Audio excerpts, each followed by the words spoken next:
myself and my colleagues are doing. We're an interdisciplinary research group based here at the University of Oxford. We have researchers that cross-cut across several different disciplines of the university. For example, we have physicists doing climate modeling, we have biologists looking at nature-based solutions, we have anthropologists looking at the just transition, and all of those researchers come together to share insights about what it will mean to get to net zero. Within that, I sit within a 3-person small but mighty engagement team, which basically takes all of that research cross-cutting across several different disciplines of the university and tries to translate what that research means for how we practically reach net zero. So, for example, we work closely with policymakers, with business membership organizations, with civil society and climate justice groups, with youth groups, and we try to mobilize them towards net zero with high integrity. We call our research a translational research initiative because we're translating both across disciplines and from within the bounds of academia outside.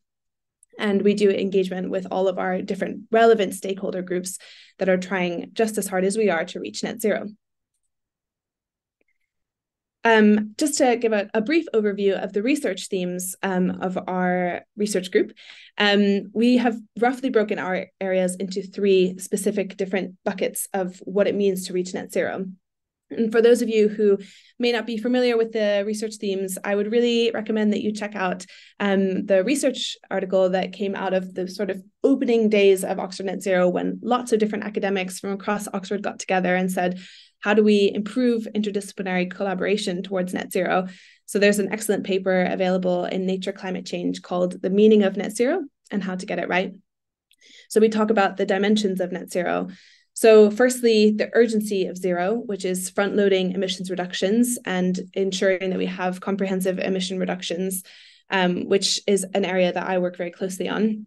The integrity of net, so making sure that the net in net zero is really something that we're doing with a lot of caution and a lot of forward planning, but making sure that it does not overshadow the urgency of zero. So this, alongside our colleagues at the Carbon Dioxide Removal Hub, CORE, focus on sort of the cautious use of carbon dioxide removal and the effective regulation of carbon offsets. And finally, an area that we also focus on within the engagement team is consistency with sustainable development objectives. So not only are we focusing on the carbon lens of climate change, but of course, carbon is just, and climate is just one of many planetary boundaries that we are currently breaching. So ensuring that we have, for example, an equitable transition to net zero, that all of the plans towards getting to net zero fall within broader socio-ecological sustainability, and as with our colleagues at the Climate Compatible Growth Programme, that we have new economic opportunities that are emerging as a result of net zero, and ensuring that we bring people along. So just to give a little bit of a brief overview of the different epochs of net zero, and just really to highlight that Oxford Net Zero has been along as part of sort of the original forming of the scientific principles of net zero all the way through to how it is used and interpreted now. So Dr. Miles Allen, who's the director of our program here at Oxford, was very integral to the concept and development phase in 2009 with research that was done on looking at the effect of cumulative emissions in the atmosphere and understanding and really being part of the scientific underpinnings of the concept of net zero today. Our work in tracking in the sort of later part between 2015 to 2021 has really focused on tracking net zero commitments. So we run, along with several other research institutions, the Net Zero Tracker, which is a tracking and accountability mechanism to really understand who is making net zero targets and what is the quality of those targets. So within that, we track cities and regional organizations, as well as the Forbes 2000 list, so the 2000 largest publicly owned company. And you can find our work there at Net Zero Tracker, zerotracker.net. In last year and the year before, we were really focusing on understanding, yes, we have this massive proliferation of net zero targets, but where is the accountability and where is the integrity and the quality of those targets? So we worked very closely with the high-level expert group. My colleague, Dr. Jessica Omokuti, sat on the high-level expert group, which was convened by the UN Secretary General in order to find the high-level principles of what a strong net zero strategy should look like. And my colleague, Kaya Axelsen, who leads our engagement team, was the lead technical author on the new International Standard Organization Net Zero Guidelines. So we're very much embedded and seeded into the standards landscape. Our current work right now is really focused on, we know that there's been a proliferation of net zero targets. We know that there has been a landscape that has of governance that has emerged to regulate the quality of those targets. And now we want to make sure that they're being adopted and integrated into transition plans and plans moving forward. So that's really our focus right now, is on the policy side and on the private sector side to adopt those high-level, high-integrity forms of net zero. And our plan further on is to continue to drive the adoption of that guidance, and hopefully by 2050, by mid-century, which is what is enshrined into the Paris Agreement, is to achieve and maintain net zero by mid-century. So the reason why our focus is so squarely on net zero is because there's been, in the words of the UN Secretary General Antonio Guterres, a surplus of confusion and a deficit of credibility when it comes to the landscape of net zero. So these are just some headlines around net zero, and it being a very polarizing term, despite being rooted in a physical science principle. There's been a lot of very valid accusations of using net zero as a tool for greenwashing, as well as from other parts of the spectrum saying that net zero is something that is choking our economies, that will lead to poverty and will not allow us to reach our development or our economic goals. When in fact, what net zero is a physical science principle that needs to be translated into climate action. And there have been a lot of concerns about net zero, and civil society, and especially the climate justice movements, have very validly expressed concerns over the framing of net zero and the implications of it being used for greenwash. And so we have been working to make sure that those concerns are first of all listened to, but more importantly, embedded into the standards landscape and embedded into the existing governance landscape. Just as a plug for some of the research that we've been doing recently, myself and some of my colleagues at Oxford Net Zero, we've been trying to reframe and understand the framing of net zero as it relates to climate justice. And we published this open access paper in Environmental Research Letters earlier this year about the sort of narrative disconnectedness between net zero and the climate justice movement, and how they can be better brought into alignment. Because net zero and reaching net zero by mid-century is, of course, built into the Paris Agreement, but so too is reaching that in a way that is consistent with sustainable development goals. So making sure that those aren't at odds with one another. So please feel free to read that paper, and always curious to hear people's thoughts on our positions. Just to give a little bit of context about our mission and plan, specifically, within Oxford Net Zero as a whole, but more broadly in our engagement team, is that, as I mentioned, the standards have really been set on what net zero means for non-state actors, and now it's a time to get them into policy and practice. So we were mobilizing around net zero previously, around trying to get people to make net zero commitments. We were working on defining net zero, working with the Race to Zero, with ISO, with the Science Based Targets initiatives, with the ISSB, which is the International Sustainability Standards Board, and the high-level expert group. And we found that there's actually a lot of agreement on what a good net zero standard looks like. And so now this and our seminar and other parts of the work that we're doing that we'll speak about later is really about socializing net zero and making sure it's well embedded, with a hope to future regulate net zero. But that's just a brief overview of what we're working on, and we'll come back to a bit of Oxford Net Zero's work later. But importantly, I want to introduce our fantastic panel, and I'm really, really grateful for their time here today. It's really so great to connect with practitioners who are doing such excellent work. So just to start off, I'll introduce all of them, and then I'll ask them bit of a question to get the ball rolling. But first is Jonathan Wise. We're really lucky to have him here. He's the co-founder of Purpose Disruptors and has 15 years experience as a strategist in advertising, with the majority of this time at JWT London, working on Kraft Foods, Nestle, Diageo, and Shell. He co-founded Purpose Disruptors in 2020 and co-authored the landmark advertised emissions framework that was launched at COP26 in Glasgow. And we're really looking forward to hearing from Jonathan more about that. He will be telling us more about that shortly. And that framework has since been adopted by the UN's Race to Zero campaign.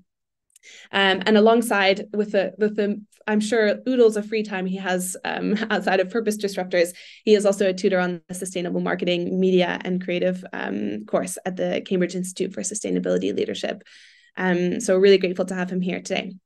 The next speaker is Ali Heppenstall, who's the founder and director of Climate Action for Associations, also known as CAFA, and she's also the managing director of B2B. She has more than 25 years experience working with very hands-on experience with 60 leading NGOs, professional bodies, and trade associations to implement growth, impact, and new revenue generation programs. Her work with leading international climate and sustainability NGOs, such as the Carbon Trust and the Climate Group, who are the convening body for New York Climate Week, which is happening next week, has led her to really recognize the critical role that associations play in climate action. So recognizing that, Ali went on to establish CAFA, which is a not-for-profit that provides climate action and sustainability leadership, information, guidance, and emissions reporting solutions that are specifically tailored to the membership sector. And we'll hear from Ali a little bit later about how associations are different from others. CAFA is an official accelerator of the UN-backed Race to Zero campaign. And this is now the second time you've heard me mention the Race to Zero campaign. We'll talk about it in more detail a little bit later. And she's currently working with the British Standards Institution and with ISO to develop net zero guidelines specifically for membership organizations. So we're really lucky to have her here today and really grateful that she's tuning in from Australia in the middle of an extreme weather warning. So thank you, Ali, for that. Johan Falk is our next speaker from the Exponential Roadmap Initiative. So Johan Falk is a leader and entrepreneur in exponential strategies for climate and business. He is the CEO and co-founder of the Exponential Roadmap Initiative, which has a mission to accelerate exponential climate action. He is a former Senior Innovation Fellow at Stockholm Resilience Centre and Future Earth, and was one of the initiators of the global carbon law idea, together with Owen Gaffney and Johan Rockström, which was inspired by Moore's Law. He was part of Intel Corporation from 2006 to 2018 and was responsible for the Intel IoT Ignition Lab and headed up the Intel Edge Cloud Game Changer program for 5G networks. He received the Intel Global Design Win of the Year 2010 for accelerating the telecom business exponentially to a multi-billion-dollar business. And last but certainly not least, we have Charlotte Downs from WSP. So for those of you who may not know, WSP is a professional engineering services firm in the built environment. They have made a commitment to halve the carbon of designs and advice by 2030, which is intended to address the emissions where they have the biggest influence in their projects. Charlotte works in WSP's corporate ESG team, where she supports programs to meet this target after making a career change 2 years ago from working as a civil engineer. So we really have someone with the key technical expertise in the room with us. Some of her programs include alignment to the past 2080 carbon management in buildings and infrastructure global standard, skills and training programs, and carbon tool development. So really grateful to have this amazing panel of speakers. And just to get us started, to get the ball rolling, I want to hear from each of you, starting with Jonathan. What music are you listening to these days? What is bringing you joy in this difficult climate environment? Hi, everybody. Thanks, Alexis. What am I listening to? I went to see Depeche Mode, actually. I'm old enough to remember Depeche Mode from years gone by. I saw them at Twickenham Stadium here in the UK. So I've been listening to that. Absolutely fantastic live band, and yeah, been around a very long time and still knocking out the tunes. So fantastic. Yeah, that's great. How about you, Ali? My favorite band is a band called Jungle. They're a UK dance, and I just love their video clips. And I've just been obsessed with them since 2016. So yeah, I fantasize about being in one of their clips one day. Yeah, they're awesome. I think they just played All Points East a few weeks ago, which is cool. Yeah. How about you, Johan? Yeah, thanks for being here. I was recently at the great Coldplay concert. That was quite good.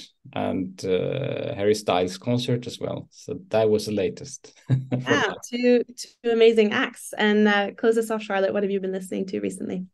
I recently saw a documentary about Imagine Dragons, and yeah, got Imagine Dragons playing last week to get my brain juices flowing, I suppose. Great. Well, okay, now that we've gotten all our good music recommendations out of the way, let's get to the substance of it. So, Jonathan, I'll ask you to start us off by telling us about the work that you do and how Purpose Disruptors contributes to climate action. So over to you, Jonathan. Thanks so much, Alexis. And yeah, thanks everybody for coming along this afternoon, if you're in the UK and elsewhere around the world. So the kind of just a few charts here.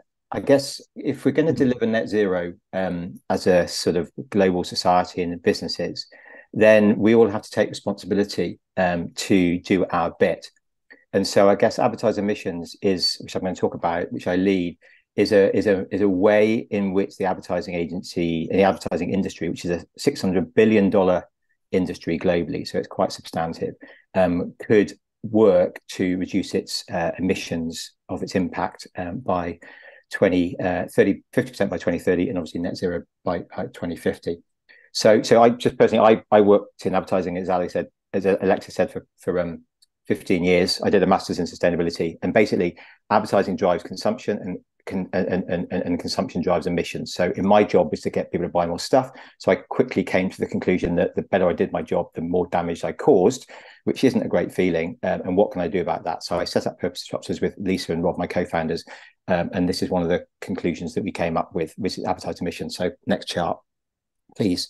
So our inspiration for advertising emissions actually came from the finance industry. So another kind of professional services area. And finance emissions, for those of you who don't know, is defined as the greenhouse gas emissions associated with the financial institution's loans and investments in a reporting year. So if you're, say, HSBC, yes, you have to take responsibility for the emissions associated with your servers, your offices, your business travel, your operational emissions, if you will. But the biggest difference you make in the world is where you choose to make your loans and investments. And so if HSBC are going to loan that money to that coal-fired power station, say in Poland, then building and running that coal-fired power station on HSBC, that's part of their financed emissions. And many banks now, as you may know, are integrating financed emissions into their business strategy, such that HSBC, NatWest in the UK, Danske Bank in Denmark, for example, have all chosen to drop out of funding fossil fuel companies because they are so devastating from a financed emissions point of view, in many other ways as well. So that was our inspiration. So we kind of went, well, if you can do it in finance, can we do it in advertising? So next chart is our definition. Advertising emissions are the greenhouse gas emissions that result in the uplift in sales generated by advertising. So when you advertise a product, when a company invests in advertising, there's an expectation that it's a return on investment model, that I will generate more growth than it cost me to do the advertising. So when the advertising did it, it created an uplift in sales. It's the emissions associated with that uplift. Next chart. And so this, as Alexis says, was picked up by the UNFCCC, and this is me presenting at COP26 in the blue zone. So the UN has seen this as a way of stretching the responsibilities in professional services from banking into advertising. And as Alexis says, this has also now been picked up as a leadership practice within an extended definition of Scope 3 for Race to Zero, which does actually include lots of advertising groups. Next chart, please. So just to be clear, advertising's emissions on the left-hand side is basically what it takes to run an advertising agency, make ads. Are you going to do that shoot in Barbados or Martinique or somewhere with that suntan cream, or what's the carbon footprint of making the ads and also displaying the ads? So kind of putting an advert on a radio station may be less carbon intensive than putting it on a big digital billboard. So that's on the left-hand side. What we're talking about, that's the upstream emissions, the downstream emissions.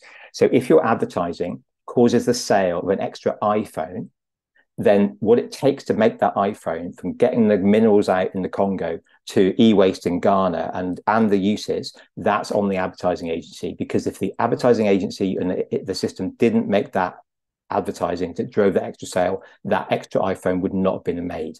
Okay, so that's the difference. So if you celebrate the growth, you have to take responsibility for the emissions associated with the growth. That's our logical kind of statement on this. Next chart, please. So who's responsible for this? So how do you calculate it? So you calculate it by ad spend times by return on investment times by the carbon footprint of the things that you're selling. And we've got data sources in the UK, certainly, for all of those at either proxy or at a category level. And when we work that out now for the UK. So next chart, we realized that in 2022, if you add those numbers together, the total advertised emissions in the UK in 2022 were 208 million tons of CO2. And that equates on the next chart to advertising having responsibility or influencing 32% of the annual carbon footprint of every single person in the UK. That is a high figure. And that's because advertising works, okay? Because advertising gets us to buy more things than perhaps we need, and gets us to buy that iPhone faster than we thought we needed it, that extra car that faster than we thought we needed it, the extra food and the extra clothes, et cetera, et cetera, et cetera. So if advertising is done well, that is the consequence. And advertising is a $600 billion business. So it's very, very successful at getting people to buy more stuff. Next chart, please. And so the question then becomes, if I am an advertising group or an advertising agency or a media owner, how am I going to get that down? How am I going to take responsibility to reduce my advertised emissions? And these are the kind of questions that we're putting into the system. Should I be thinking about divesting my talent from red brands, which would be brands and companies that have got no ability to reduce their advertised emissions, or reduce their emissions by 50%. So that could be fossil fuel companies, airlines, long-haul flight destinations. Transition the amber brands. Advertising is brilliant at changing consumer behavior. So McDonald's don't sell red meat burgers, get people to buy the plant-based alternative and make that really desirable. And the green brands, a business model, 1.5 degree built in, so they'll sell themselves. But this is about the strategic decisions you need to make as a business to deliver your climate transition, and you as a professional services manage down your emissions. Thank you. Thank you so much, Jonathan. That's so interesting, and really interesting to see all the different layers there of, the accounting that comes from advertising versus advertised emissions and who you attribute that to. And I really liked your message. If you celebrate the growth, you have to take responsibility for the emissions associated with the growth. That's very powerful.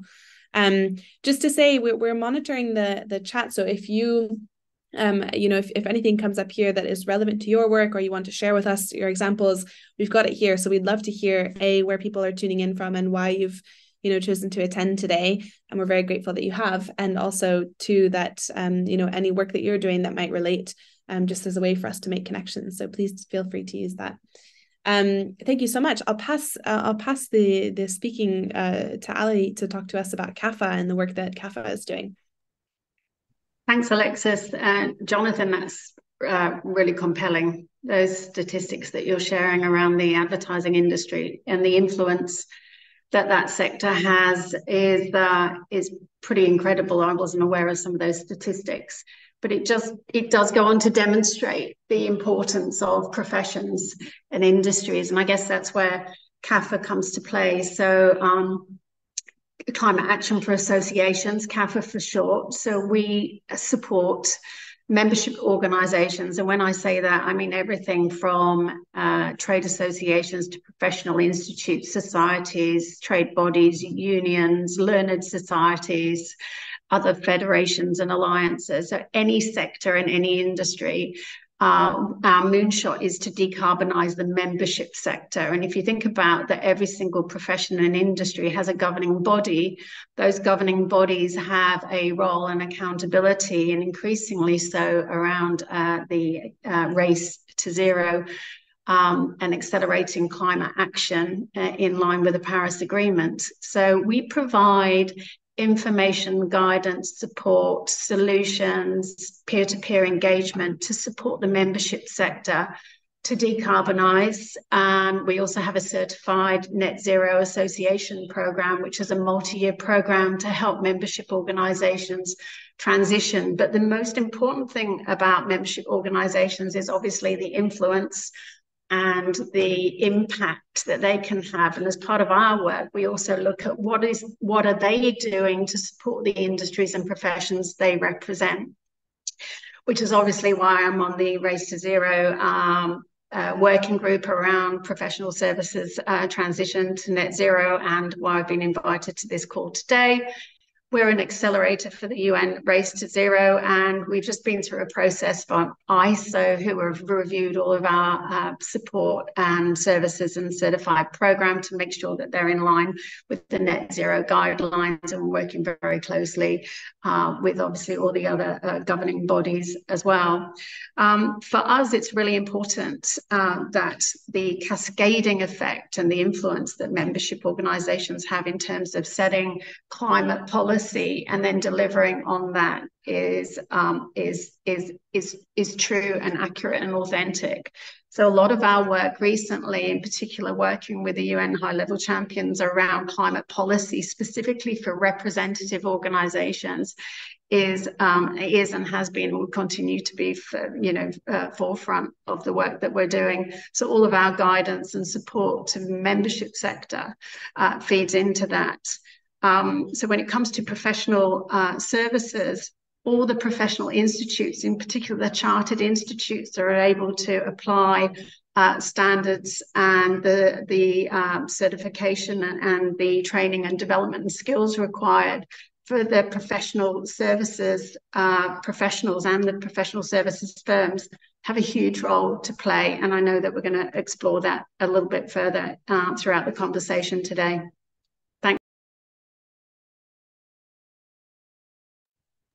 Thank you so much, Ali. That's such a brilliant overview of the very important work that you're doing. And I think one thing that the last thing you said, I really want us to pick up on later, because as you mentioned, this training in the professional institutes is such a vector to be able to scale up best practice for net zero. This is something that we've been talking about a lot recently. How do you take folks who are not necessarily trained in the climate sphere, but do have all this specific expertise, accountants or auditors, and make sure that they're embedding climate literacy into the work that they do when they're not necessarily being asked to do something climate related. So thank you so much, Ali, for sharing that.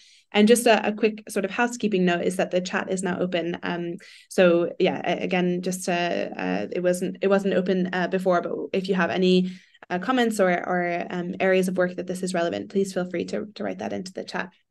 So thanks so much. So we'll go next to Johan, who's going to talk us through some of the work of the Exponential Roadmap Initiative. So over to you, Johan. Thank you. And great presentations, Jonathan and Alison, and great to be here. As Alexis mentioned, the Exponential Roadmap, yes, we bring together what we called leading transformers and disruptors, taking action in line with the 1.5 ambition, with a mission to halve emissions by 2030 through exponential climate action and solutions. And we're one of the accredited initiatives of Race to Zero. Next slide. We are anchored in science with a number of scientific organizations and bring together some of the leading companies in the front line. Next slide. One of our key foundations is the business playbook. We launched it 3-4 years ago, and it's supported now by companies representing about $1 trillion. We will, in yearly revenues, we will make an updated launch next week, actually, that we will share. So it's basically providing a framework for building strategies for companies, as you can see on the right side. A key point from our perspective is really sharpness, science alignment, and simplicity. So it actually can be applied by companies to drive strategy, implement action, and set transition plans and so on. So the 4 pillars, before I go a little bit into our ideas regarding professional services, is about reducing your own emissions, that's scope 1, 2, your value chain emissions, scope 3, And the third pillar, which is most essential today, is basically provide and scale solutions which contribute to global net zero. And the fourth pillar is how you contribute beyond your value chain by influencing society or funding projects outside your value chain, where we don't apply the term offsets anymore, basically, but doing a contribution in terms of protecting nature or investing in projects. That's basically the framework. And for professional services companies, value chain emissions are, of course, important. It's about housekeeping. That's the first and the second pillar. But these companies normally provide quite small emissions. So, but they do have an enormous impact in pillar 3, of course. So companies can either, as we heard before, accelerate global warming, make the economy go faster in the wrong direction, or it could accelerate the transformation or something in between. So the key focus is, of course, on the third pillar, and how can we actually support companies to transform their portfolio in a new direction. If you go to the next slide.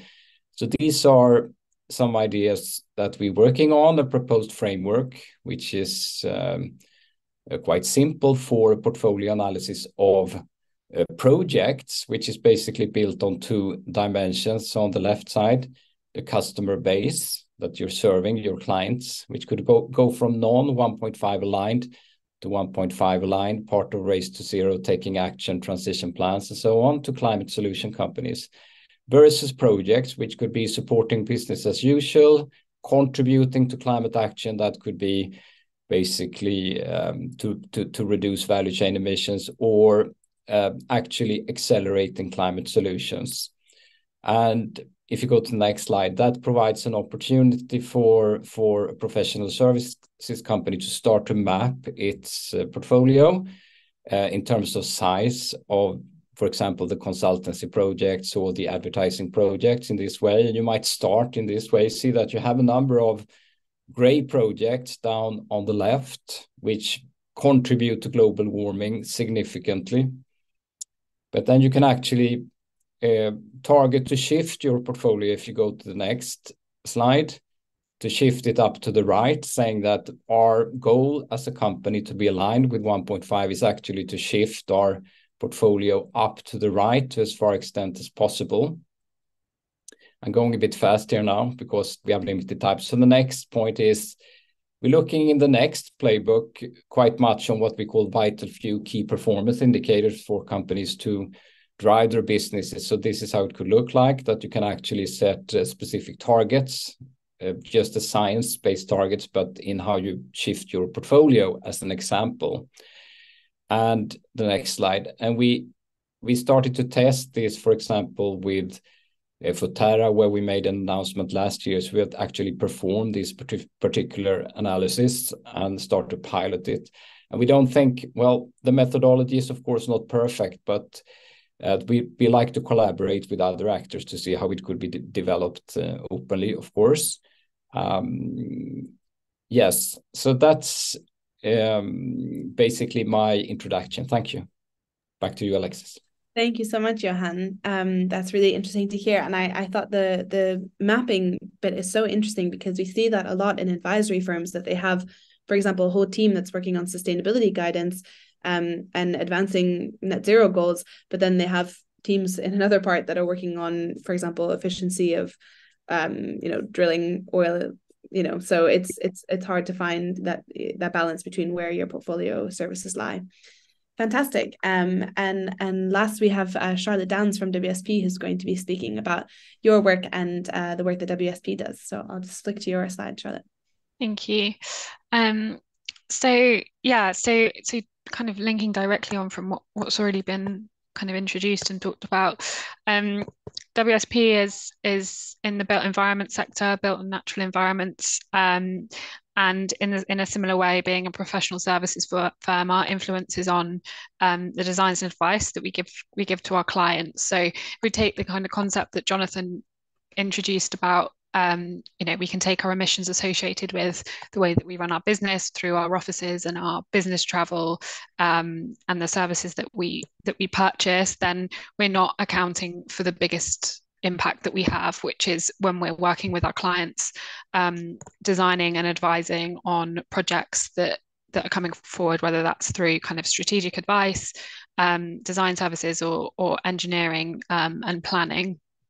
So WSP works in across the built environment, across different sectors, in the public and private sector, and on a variety of different projects. So we need to kind of account for those emissions somehow, and working on that is challenging. So, but I suppose in the right ways.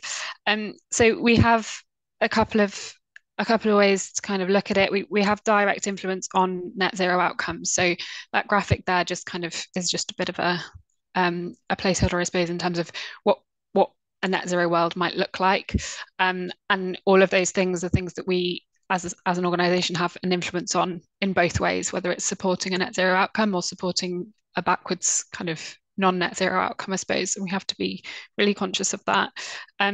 Everybody who's in the organization kind of giving advice to our clients has an impact on those emissions. And a challenge that we have internally is getting the kind of the right guidance, the right tools, the right skills to everybody in the organization, so that they understand climate action and they understand net zero and they understand their own influence on that. I think professional services, in the nature of what we do, there's a huge amount of skills in professional services firms, in technical areas. And if we can upskill those people into understanding what net zero looks like, then there's huge power in them advising clients in the right direction. If we do that in the wrong way, then it goes the opposite way. So I think there's, for me, there's a lot more influence in that than there is in the direct emissions of our business. And the other way is, I suppose, we also have, Alexis, you mentioned this as well, and in response to Johan, is that we have huge influence in that we're a big environmental consultancy. So directly we have capabilities in advising clients on sustainability, on net zero directly, on working with clients on net zero strategies and helping them in the transition. But we also have the other side, which is we have engineers and services in higher carbon sectors that we also need to support in the transition. So it's also about directing kind of guidance and tools to the right people. It's not a one size fits all in the organization, and that's a big challenge as well. So I really like Jonathan's kind of graphics around how, the advertising industry had taken inspiration, I suppose, from the finance industry, and in the same way that applies to the built environment, and I'm sure most other sectors as well. And I'll leave it there for discussion later. Thank you. Thanks so much, Charlotte. It's so interesting, the work that you all are doing. And I think one of the points that you just touched on at the end was just that having a one-size-fits-all approach and saying, for example, we will not work with X type of clients, or does not really work. It's really about what you're being asked to do in the work. So, for example, if you're approached by a major fossil fuel company and asked to do their transition work, and that's a very different ask to being asked to do efficiency gains on oil and gas. So recognizing the sort of nuance in client engagement and acceptance, that's something that we'll talk about a little bit later. And an area that you also identified, which Ali had also spoken of, is just the sort of training and skills that need to be really sort of expanded to so many different people, and especially the literacy and the language to be able to make the case for it that appeals to so many different parts. That for some people it will be sort of the justice-centered lens, for others it might be the business case, and making sure that you have all of the different toolkits to be able to bring people alongside with you. So thank you all for your interventions, and I really feel very lucky to be with you all today, because you're all doing such incredibly relevant and interesting and meaningful work. So thanks for your time and for all the great work that you're doing. I'll just turn now to give a bit of an overview of where Oxford Net Zero fits with regards to work on professional services, and also to go to explain a little bit about the work that we've been doing on scaling up net zero integrity. So that's something that Charlotte just touched on as well, is making sure we're aligned on sort of the best practice and standards. So this graphic is from the recent Net Zero Stocktake report. So as I mentioned at the very beginning of the presentation, part of the work that we do at Oxford Net Zero is tracking the net zero commitments of the Forbes 2000 list and cities and regional governments. So that's 4,000 entities, just over 4,000 entities between the 2,000 companies and cities. And what we do each year is that we've done for the past few years, is once a year do a stock take. So look at all of the data in that and produce sort of a summary report on what the status of net zero is. And that's really very heavily used across different players. For example, the Skidmore review, which was the review of the government's net zero strategy, has 800 endnotes, and the net zero tracker is the very first one in that. So that's a very exciting plug for the net zero tracker. But this is part of one thing that we did this year in the Stocktake report, which was to give an overview of the net zero integrity landscape. So as I mentioned previously, we had done this summary of this mapping last year of 33 initiatives that give guidance on what good net zero looks like. And one of the comments that we got from businesses was just that the landscape of governance and net zero integrity was really confusing, and therefore they didn't know what they should do to be in compliance with good net zero. And so we did this mapping exercise last year where we looked across all of these different initiatives, and we said, we mapped all of the criteria, we pulled out what was most commonly referenced, and we basically put together these resources to say, if you're doing these things, you are in compliance with 80% of the standards, or 80% of the voluntary initiatives and standards. And so we folded that into some of the new guidance initiatives that came out in the interim, which are much more about consolidating. It's not necessarily new, but really just referencing to the existing initiatives. So that is from left to right, the high-level expert group, the one that I mentioned that was convened by the Secretary General of the UN, the ISO net zero guidelines, the International Standard Organization's net zero guidelines, of which Kaya Axelson, our head of policy and partnerships, was the lead technical author, the Race to Zero starting line criteria, the Science Based Targets Initiative, and the Corporate Climate Responsibility Monitor by New Climate Institute, which is one of the partners on the net zero tracker. And so this is just a small excerpt from a quite a long, big chunky graphic that we had in the report, but under each section of coverage of emission scopes and intervals of interim targets, we have a little bit more specificity, and so it's easier to read in the report. But I just wanted to show it here just to show that we are mapping what is, where there's convergence on what good net zero looks like. Because without knowing what good net zero looks like, it's hard for businesses to be able to implement it with the faith. With the faith that they will not then later not be in compliance with these sort of best practices. So just to pull out some of the main findings, is that we had very high convergence on coverage of emission scopes. So all of them say all scopes should be covered, or for the SBTI, over 90% across all scopes. Intervals of interim targets. So if you say you have a net zero goal by 2035 or 2050, there needs to be interim targets. So you need to sort of show your homework along the way, that you can't say net zero by 2050 and leave it at that, because in that scenario, you're not in violation of that target until December 31st, 2049, at which point it's too late. So there's different interim targets that are suggested, but the sort of general best practices between, for example, 2 to 5 years for the ISO, 5 years for the high-level expert group, 5 to 10 years for the Science Based Targets Initiative. But someone who's implementing a net zero strategy must show that there are interim targets along the way. And then, carbon credits from outside of the value chain. This is something that Johan spoke about in his presentation, is that we should not be using carbon credits as part of the short or medium term emissions reduction targets, but rather that they can be used as part of a beyond value chain mitigation. Where we found areas of low to medium convergence was this, idea of minimum reduction of emissions to be considered a credible net zero target, just because it's hard to abstract that at outside of the industry level, because so many different industries have different paces at which they can move. And so there's not convergence necessarily on that, or some of the initiatives don't actually specify that. So it's not that they're necessarily in disagreement with one another. There's just a different focus, and so not all of them, focus on the threshold of minimum emissions reductions. And similarly, what are sort of the 1.5 compatible emissions reductions that would be needed towards 2030. And finally, the low to medium convergence as well on what types of emissions removals can be used to credibly claim net zero, and what the permanence on that is. So is it a 30-year permanence like some of the initiatives have proposed, or is it a 1,000-year or 200-year, 500-year permanence for carbon removal? So those are some of the elements of the net zero integrity landscape that we pulled out. You heard Ali earlier talking about the working group from the Race to Zero, and a few of our speakers have mentioned that they are an accelerator of the Race to Zero, or perhaps a member of the Race to Zero.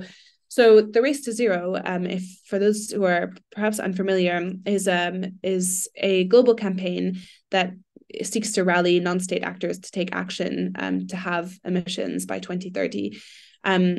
So at the UNFCCC level, the UN Framework Convention on Climate Change, there's all of the action that happens at the state level, and there was the Race to Zero is sort of the answer to be able to have a similar ambition-raising, ratcheting up mechanism for non-state actors.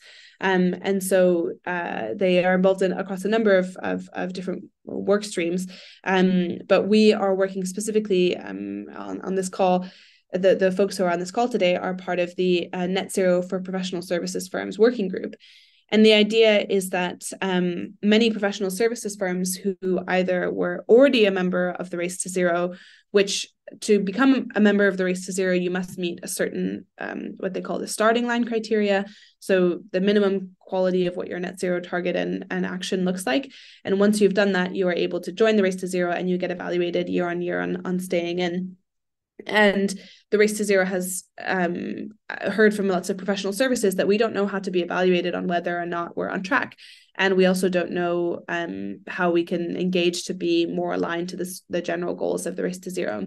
So the working group is gathering lots of people from across these different groups. So we have, for example, the different associations that are represented on this call today, as well as lawyers and financial service providers, and consultants, to try to identify some of the barriers to implementing the Race to Zero starting line criteria, identifying some common principles that can be applied across professional services firms to make sure that they're enabling climate action, and formulating guidelines to align with the Race to Zero's overarching goal. And the ultimate goal is to have sort of a snap-on criteria that this is the starting line criteria, but here is one that can be specifically applied to professional services firms. So the idea is to for professional services firms to have their own emissions, but also to make sure that they can enable others. As many of the speakers have spoken to, they're really the enabling bodies. So why is there a focus on professional services firms? I mean, many of our speakers have already articulated it extremely well, but just that professional services firms are a really important point of leverage, in that they really get into the nuts and bolts of many different organizations, and that being both public stakeholders as well as private, and therefore are in a good position to advocate for higher climate ambition and promote best practice. So that is the sort of origins of our focus on professional services firms. Part of the work that we're doing in alignment with this work on professional services is that, as you may have noticed, we have people here from the advertising industry. We have folks here from professional, the associations also as well, from engineering advisory firms, but there isn't actually that much coordination, although WSP is doing excellent work in this field to coordinate advisory firms on the advice that they are giving. So we had last Thursday a convening in London of 16 major management consulting firms to answer the questions of how can consultancies align around best practice, and how can we make sure that the core services of a consulting firm can be used to, further climate goals. So some of our key findings, and this is very fresh because it just happened a few days ago, but there is good alignment to the standards and best practice, so like the SBTI or to the ISO net zero guidelines. But the area that is difficult is to to make the business case for clients. And the key challenge, is really about mainstreaming climate into the non-climate related briefs or bids. And Jonathan might have something to say on that, because they did a similar kind of area of work in the advertising industry. And one of the things that we did at the beginning of our workshop was had some folks from the Net Zero Lawyers Alliance talking about whether or not this coordination between consulting firms would be considered anti-competitive behavior. And in fact, actually, this is very much in the green zone of what is allowed. My colleague Kaya in her seminar in a few weeks' time, we'll be talking about policy and regulation, but just wanted to talk through the reason why we're interested in standards and voluntary initiatives is really because, as this is the conveyor belt model that was developed by Tom Hale here at Oxford, is that they can really turn the sort of groundswell of voluntary action into fair and clear groundles for this net zero economy. So we move from sort of strong voluntary initiatives to standards into regulation. And my colleagues, Lucilla and Kaya, are looking at what has been done already within the G20 in terms of regulation and the regulatory landscape. And these are the instruments that they're looking across of what already exists within the regulatory landscape.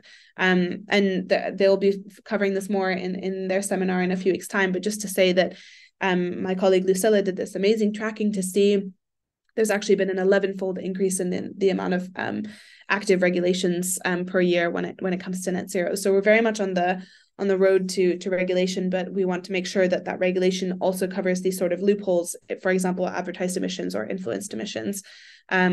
So with that, I'll just say, if you're interested in staying informed about the work that we're doing on professional services firms or consultings specifically, we'd really love to hear from you. And I'll just pop into the chat now, just a little form for you to keep in touch about our work. And we'd really love to hear from those of you who are doing work in this area. And with that, I'll move to the panel and to my first question, which is just about how can professional services align around high integrity net zero and best practice for clients when the brief is specifically focusing on sustainability guidance. So I'll pass to anyone who wants to answer this first.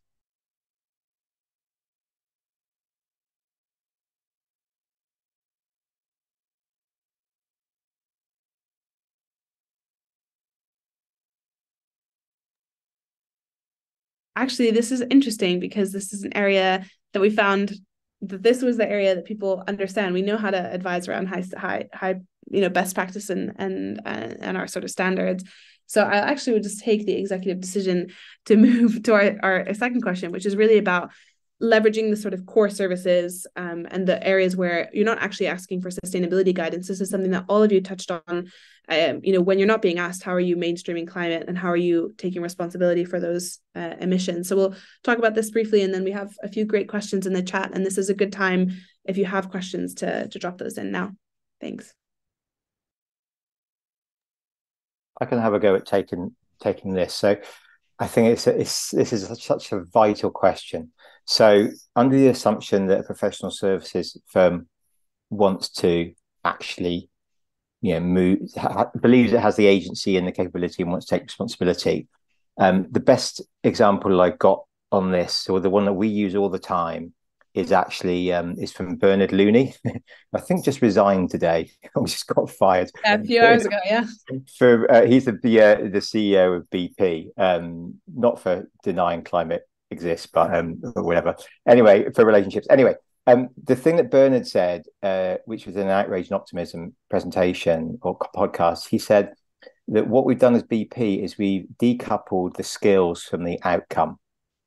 So what he's saying is that for 110 years, we've been in the oil and gas business. And so that's the outcome, drilling and extracting oil and gas. But we've understood that the skills that we have we're world experts at complex logistical problems in hostile environments. So, or something similar to that. So if we can drill, and he's basically saying, can we take those transferable skills and apply them to a different outcome? So if we can drill oil and gas out of the Gulf of Mexico a mile deep, we can put offshore wind in the North Sea or in some hostile environments.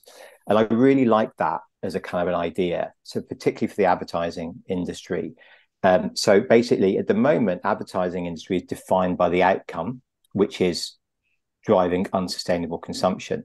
But has it got the strategic ability to consider what the skills are, the transferable skills it has, and then decouple those from the existing outcome to an outcome that serves climate goals and drives towards a new kind of good life or kind of behavior change and values in society?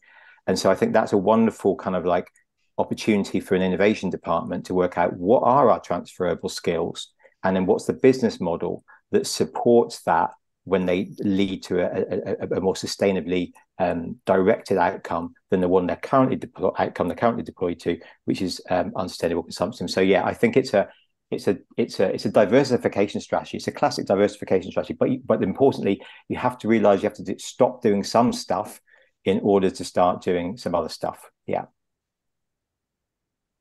Thanks so much, Jonathan. It's an interesting model and something we were talking about earlier. How are you balancing your portfolio to make sure you're aiding the transition? Charlotte, I don't know if you were intending to come in on that one as well. Yeah, I suppose similar line of thought as well is for example, if you're a gas engineer and you're supporting clients in new gas pipelines or upgrading gas pipelines, there's then a transfer over to, okay, how do we think about this differently and potentially use those gas pipelines for hydrogen to power our homes, for example. And a lot of those skills that the gas engineers have will be applicable to hydrogen engineers. So I think that's a really good point that Jonathan made in terms of how do we just transfer those skills over. I think the other part of it is there's a huge amount of, at a individual level, for people to be acting on this and taking climate action. And I think there's a huge amount that professional services firms can do to kind of harvest that there's so much out there in terms of what can we do to reduce our personal carbon footprint, but for people who work in professional services, the biggest impact they can have is in their work. So how do we use that to increase the awareness of how people's day jobs and people's day-to-day has an impact? What's their carbon footprint at work? And as soon as they understand that, I think they will themselves come up with the solutions to take action on that. I don't think it's about us having the solutions to teach them. So I think we also have a responsibility to spread those kind of training programs and thought-provoking programs to get them to be thinking about how we solve these challenges, because the capabilities are there. We just need to kind of enable them to happen. Thanks, Charlotte. That's really interesting. And I'd love to bring in Alison on that, because we had been talking earlier about this sort of network effect of the associations that you work with. I'd love to hear your thoughts, Ali. I think, well, for me, it's an integrated approach. So it's a top-down, bottom-up. So first of all, there needs to be full buy-in from a leadership perspective. Doesn't there for all professional services firms to advance climate goals, but equally it's the individuals on the ground that are having to deliver the services to clients. So for us, it's about like a full integrated approach, but having a really clear set of skills, professional development. So at CAFA, what we're doing is we're talking to mainly professional bodies around how are they embedding climate sustainability skills, literacy into their core qualifications, and whether it's their certification of their quals or professionals, continuing professional development programs.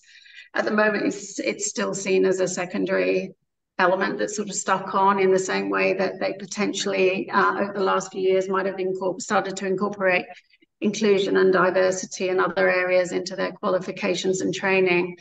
And we're saying, no, it actually needs to be part and parcel of professional development and professional qualifications and training.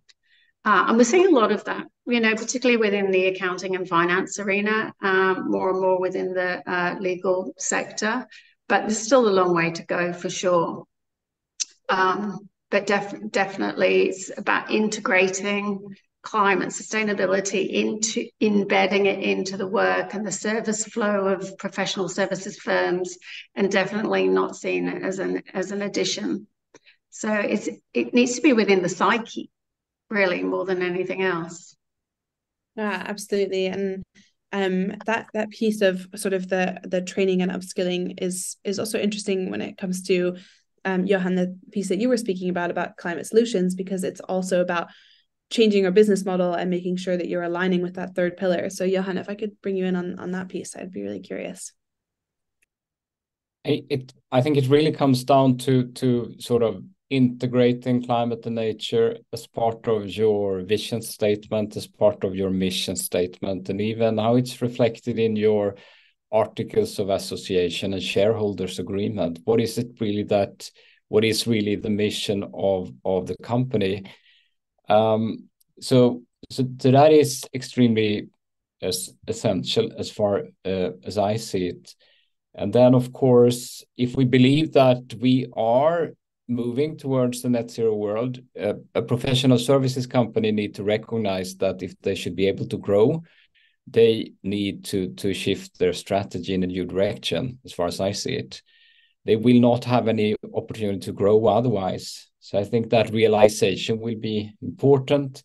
When we have some front runners driving the race to the top, that is basically how this can shift, as far as I see it. So it will become like a fear of missing out from the laggards.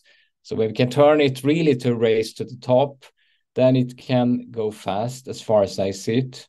This mapping, I think, is essential, because you can actually, if we could see all the professional services companies, how their portfolio look like, how much they're contributing to accelerating emissions versus the transformation, that transparency will be really, really important. Because if I'm using a professional services company, if I'm aligned with 1.5 as a company, I would like to use professional services companies which are aligned with the 1.5 ambition and contributing to that. So that will also put some additional pressure on these companies. Yeah, so I'm very much in favor of that we turn it into the race to the top, basically, and that we get a number of front runners actually accelerating these strategies and show that it will drive growth as well.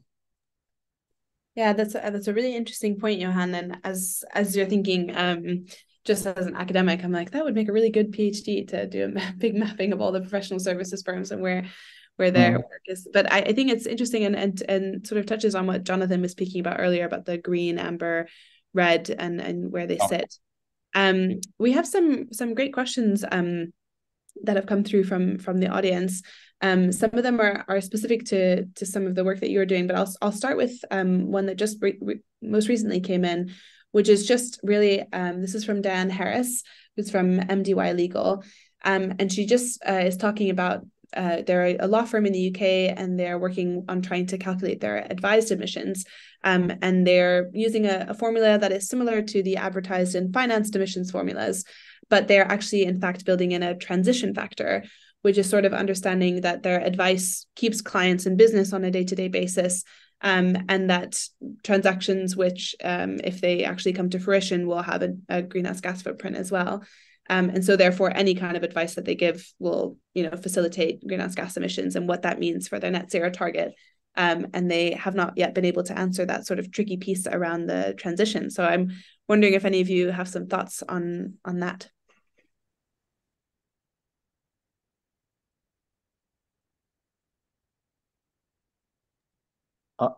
I just want to say congratulations, Diane. I think it's an incredible sign of maturity to be able to acknowledge that everything that you do pretty much, or as you say, one way or another facilitates greenhouse gas emissions. I just think that's one of the most mature things I think I've ever heard from a professional services company. Everything that we do kind of can have a negative impact. So I think once you got to that, I mean, like what do you do? I mean, one of the things that we've been I keep thinking about is like, what does a regenerative advertising agency look like? what does a regenerative law firm look like? What does if we can learn from nature, what does a regenerative farm look like? The recycling of resources, when there's nothing such as waste, it becomes food for something else. It's like, how can we look to nature to run our companies? Back to Johan's kind of point about our mission having a positive effect. I think that could be a fascinating question. What does a regenerative law firm look like? So how does a law firm's advice provide a regenerative consequence? Yeah, I don't know, Johan, have you come across anything like that? No, that's really a good point. Not specifically. I think the finance industry is a little bit ahead in the thinking. So maybe some of the same principles could be applied. But really, really good ideas that can be developed further, I think, yes. Yeah, it's interesting because there's some of the work that, for example, the Legal Society's 1.5 Charter and the Net Zero Lawyers Alliance, two of whom are members of the Professional Services Working Group for the Race to Zero, have been thinking about this a lot. But actually, I don't see anyone looking at the transition piece, which is really interesting. So thanks to Anne for bringing that up, and do it would be great to for you to send your email so that we can keep in touch on the work that you're doing there. Another question that actually is for you specifically, Jonathan, and just to say we have some time for the Q&A. So if others have other questions, please feel free to drop them into the Q&A function or the chat. So two questions, which is, could you offer insights on the development, if any, of incoming or existing regulations that limit the advertising of environmentally harmful products, especially in the EU? How far do these regulations go? How far should they go? And in what kind of products do they define? In what kind of products they define as harmful? And then another question about advertising emissions and advertised emissions and double counting between the company and the advertiser. Okay, good question. So to the first one, so there has been, I'm not fully abreast of what's happening at the EU level. I know that that France has banned fossil fuel advertising, or certain types of fossil fuel advertising, advertising for fossil fuel companies. I know that some jurisdictions, so Amsterdam and Holland in the Netherlands, have banned advertising for high carbon products, I think red meat and airlines and fossil fuels, I think. So it's a bit piecemeal. I think there is some stuff going through at an EU level. I think the thing that we're, just from a UK basis, so we had a conversation with the Energy Security and Net Zero Department in the government a couple of weeks ago about this. So if the UK, and this will be consistent across other jurisdictions, have ambitious net zero targets. In the UK, it's 78% reduction by 2035 that we're legally bound to. The House of Lords in the UK have identified that 32% of that reduction needs to come from behaviour change. And that therefore means that people need to be flying less, buying less stuff less frequently, eating less red meat, buying less cars. I mean, it's a canny coincidence that the 32% reduction in behaviour change equals our 32% that advertising drives up in terms of carbon footprint, which is the sort of the universe speaking there. So if I was a government minister and I was looking to meet my legally binding net zero targets, I would certainly be looking to advertising as a potential lever and regulating that. So I think there's a fascinating thing there, that the government is in a bind, that it has been sold the story from the advertising industry that advertising drives growth, because it does, and simultaneously it drives footprint. So I think there's going to be some very tricky conversations. But if you wanted a fast lever for government to hit its net zero targets, regulating high carbon brands and categories, and I would say airlines, long haul flight destinations, red meat, and automotive, even EVs, I think would be the place I would start. Yeah. And to the second point, the question on double counting. Double counting is standard within all carbon accounting criteria. So you're trying to reduce your carbon footprint from your office energy, right? But so is your energy company. So it's in your scope 3, but it's in their scope 1. So yes, even if Unilever is trying to reduce their emissions associated with their products, you as the advertising agency or media owner have to do the same thing. It's, as I said, we all have to do what we can from where we stand.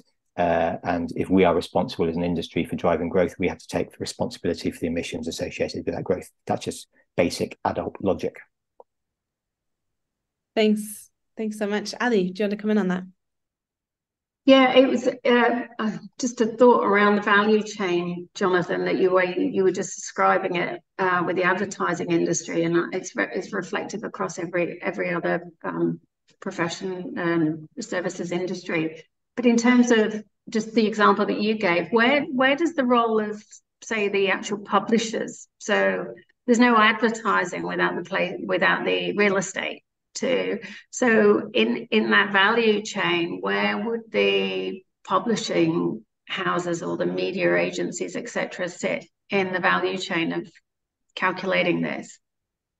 Yeah, that's a very good question. So we've been discussing that with our working group, which includes media owners, and kind of like the idea is you actually you would have like double counting within that. So the challenge is so if you look at so if you look like a magazine like Vogue or a paper like the FT or whatever, they're not in the publishing business. They're in the advertising business, obviously, because all their revenue comes from advertising, right? So the business model is fundamentally misaligned at the moment. How do you change the business model? So you move to a membership model like the Guardian. Or Sky TV, which has subscriptions, or some other way. But if your business model is driven by advertising and advertising is driving emissions, then you are going to be in a very sticky position. Yeah, that's a transformation, and that's a transformational question from a board level. Yeah.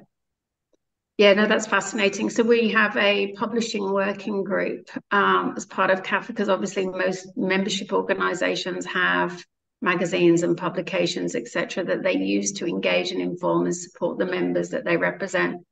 So part of what we're doing is running a working group for membership organizations, in the same way that we're running a working group around sustainable events, net zero events, etc., because the majority of membership organizations use magazines, publishing, events, etc., to engage and inform their members. I was just digressing a little bit because the membership sector almost part of the entire value chain with trade journals, trade shows, etc. So very curious to know where the sponsorship and advertising reporting comes into play in all of this with our specific group. So that would be great to discuss it with you, Jonathan, in more detail. That's great. I love to see the connections across the webinar. Johan, I'm coming to you next with a question, which is, how much do you think regulations help your companies to provide more climate or 1.5 aligned products? Is there a particular type of regulation that you would like to see more present? It is a good question, because most of the regulation now is focusing on decarbonization, as far as I see it, and cutting emissions, are not specifically focused on scaling of climate solutions. The key challenge, as far as I see it, is that if we should be able to cut emissions, we need to focus on scaling up the solutions to shift out the fossil economy, because otherwise it won't practically work, because we can't provide services to people and wealth to people. So the key point is really scaling up the solutions. And the challenge is that there are very high fossil subsidies and blockers in terms of policies actually supporting the fossil-based and traditional solutions, which makes it very difficult to scale up some of these solutions. We basically have renewable energy and electric vehicles, in our view, which has passed the sort of critical tipping points, but we have a number of solutions which we have to take over the tipping points. So it's extremely important to put high pressure on getting the policies in place, as far as I see it, that we can move faster on the climate solutions. If we can also turn it into a race to the top, I talked about before, between the leading companies as well as the leading countries who really should, in order to come out as the winners of the new economy. I think that would be really, really essential. But we have a gap today which is holding back the scaling of climate solutions. Thank you so much, Johan, for that answer. Really appreciate it. Charlotte, I have a question for you, which has come through in the chat, which is a recent survey showed that many young joiners to companies are motivated to do work on climate positive projects, but find disconnect between the projects they work on and the projects they want to see for a net zero future. What advice can you give individuals in the lower rungs of companies' hierarchy to shift focus internally and realize that impact in their work lives? Yeah, thank you. I think it's quite difficult for can be quite difficult for kind of less younger joiners or maybe people with less experience sometimes, because I think the ambition's high and sometimes the reality of what's going on and where they have influence and control can be quite disappointing. But I think a lot of it is around, for me, I've seen a lot of people who are particularly kind of passionate about it, who are like younger generation, wanting to work in those kind of really lower carbon sectors and driving that work. But I think sometimes the biggest impact you can have is through actually working in the higher carbon areas where the skills aren't there, where maybe there's more of a lack of understanding about how to transition. And I think it's important that when people are feeling like there's, they have a lower impact, or there's not a lot that they can do, or they're stuck on projects where, that they don't particularly believe in personally. It's about, maybe that's harder work, but it's about finding where they can influence something and shift the dial, even if it's just a tiny amount.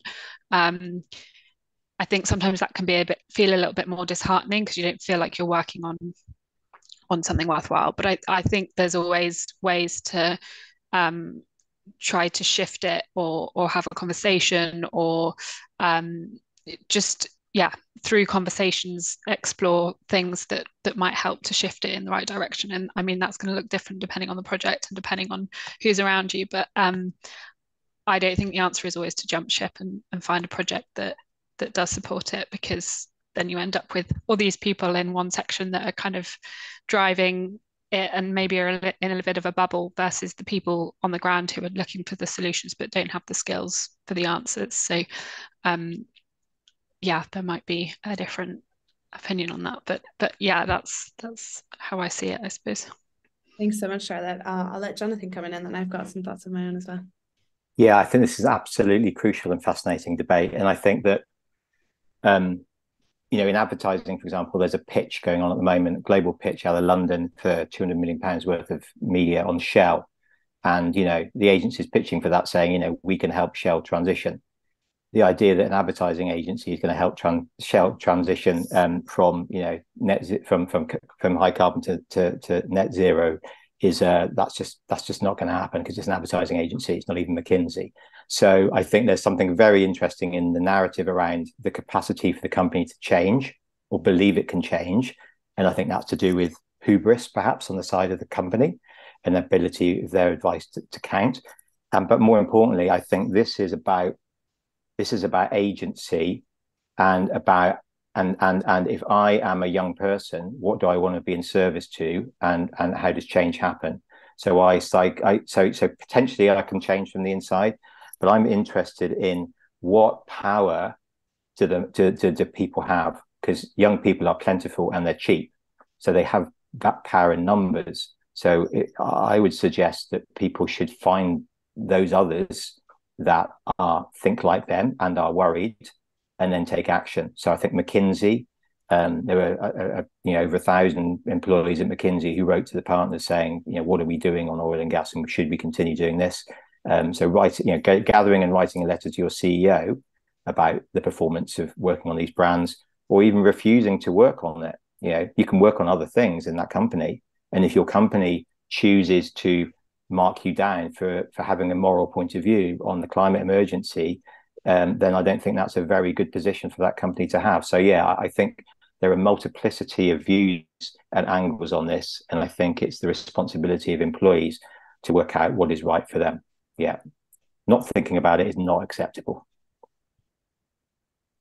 Yeah, very much agree, and it's a real point of tension of whether or not you sit inside the institutions that won't move and try to kind of get them to move along, but at the same time, you can also be absorbed and digested by that system without actually getting to make a difference. And I think too, one thing I've always given as an advice to any friend who chooses to do that, to go into sort of high carbon industries, is make sure you have a very, very strong root with people who think like you on the outside of your work, because otherwise it's really easy to, be pushed into thinking in a certain way. But Charlotte, I'd love to hear your coming back on that. Yeah, just to come back in as well, just an example, I think, thinking about this from like an engineering perspective. So in the built environment, concrete and steel are really high carbon materials, and they're really kind of decarbonizing concrete and decarbonizing steel will have a huge impact on the transition. So if we take engineers as being an influence of that, the skills that engineers have in designing buildings or infrastructure using those materials are really valuable in that transition. So a young engineer working on the design of a new building, I mean, if we just ignore the argument that we shouldn't be building anything new in the first place, then what they're specifying in that building in terms of steel, in terms of concrete, in terms of not using those materials at all and going for something that's more sustainable, they do have a real influence on. And the skills that's needed in terms of, if we take specifying steel, you need an engineer to specify that steel. It doesn't matter whether they and somebody who understands green steel, you still need the engineer to be designing it. So there's skills within, whether it's developing a software that will allow that transition, that will allow the swapping in of new steel with you reusing existing steel. I think there's also things that can be done, I suppose, in the way that is not just saying, I don't want to work on that project because somebody's building a new building, but it's also saying, I will work on that project if we can have the conversations with that client that will allow them to think differently about how we build this building. And that's just a different, I suppose there's different ways of looking at that from the young engineer's point of view, as to, can I have an influence on this project, and can I have that conversation with my project manager, and are they open to that conversation, rather than just walking away from that project and not trying to influence an outcome. Thank you so much for that example, Charlotte. I think it's, as I said, important to remember the different pots of influence that different skill sets bring. So thank you so much. And we're approaching the end of what's been a really interesting and fascinating and very stimulating conversation. So I'd like just to do a round robin one last time and just say any final key messages, and then we'll move on to talking about the seminars of my amazing colleagues at Oxford Net Zero that are coming after me. So I'll start with Jonathan. Actually, Diane, who asked the question about the law firm, I just tried to send a message to you, and I just say, get in touch with David Hunter at Bates Wells in the UK.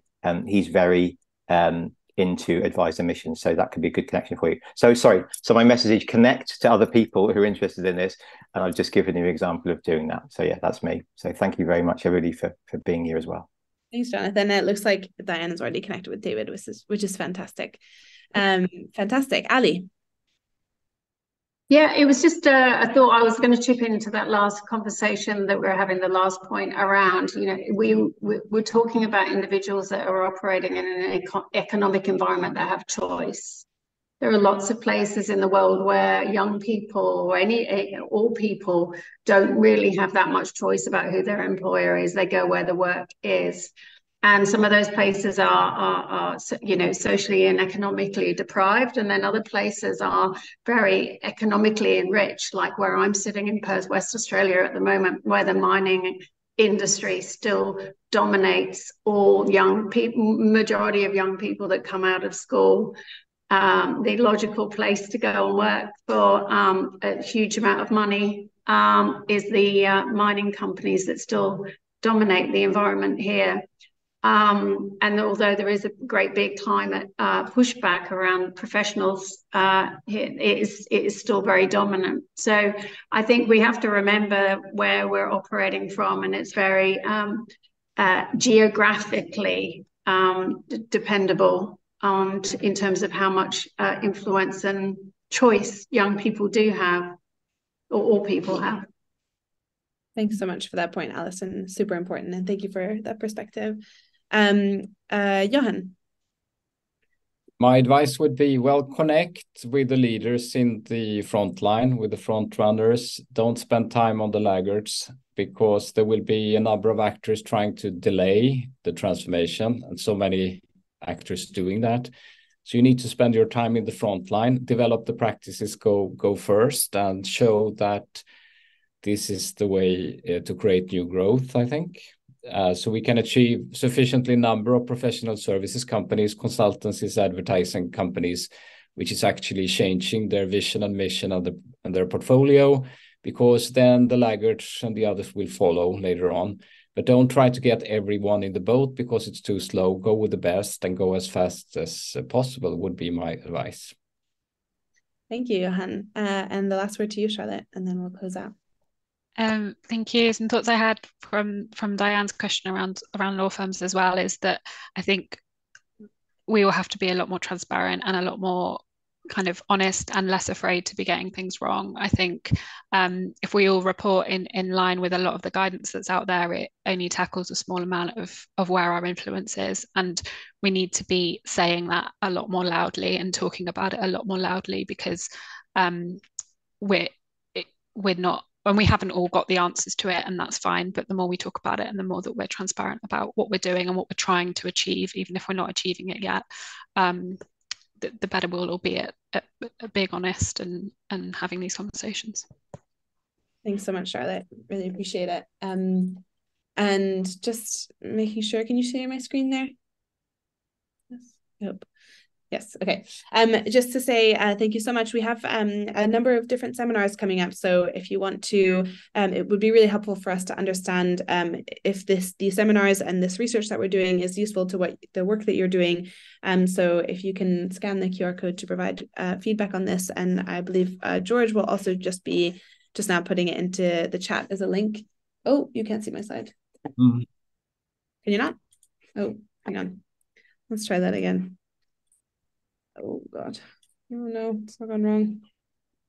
Hang on. It's only been however many years that we're working on Zoom. How's that? Yeah. Great. So yes, if you can scan that QR code for us to be able to see your feedback, it really helps us with the future seminars. And George has just put it into the chat as well. So I'll leave that up for a second, just while I talk through the fact that we are several Oxford Net Zero Fellows, which is sort of early career researchers, doing research from all different aspects of net zero. And this is part of a seminar series. My colleague, Dr. Lini Soteroni, did a fantastic seminar last week on how EU regulation on deforestation is affecting forests in Brazil. And so if you want to check that out, the recordings are available. And just to say, next week, my colleague, Dr. Jose Maria Valenzuela, is doing a great session on comparing climate marketcraft in developing economies. So please register for that. It's another hybrid event. And if you happen to be in Oxford, which I hope that you might be able to come through, it will be in the Weston Library, but will also be online. So you can find more information about that on our website. And finally, just thank you so much for your time, especially to my panelists who have provided such a rich conversation. And as I've said, just are doing fantastic work that I'm very inspired by. So thank you so much. And thank you to everyone who's tuned in. And if you have any thoughts about the Oxford Net Zero work that we're doing, or the Race to Zero work, please do get in touch. I've just put my email there. And you can also find us on the website. So with that, thank you so much and enjoy the rest of your day. Thanks, Alexis. Sally.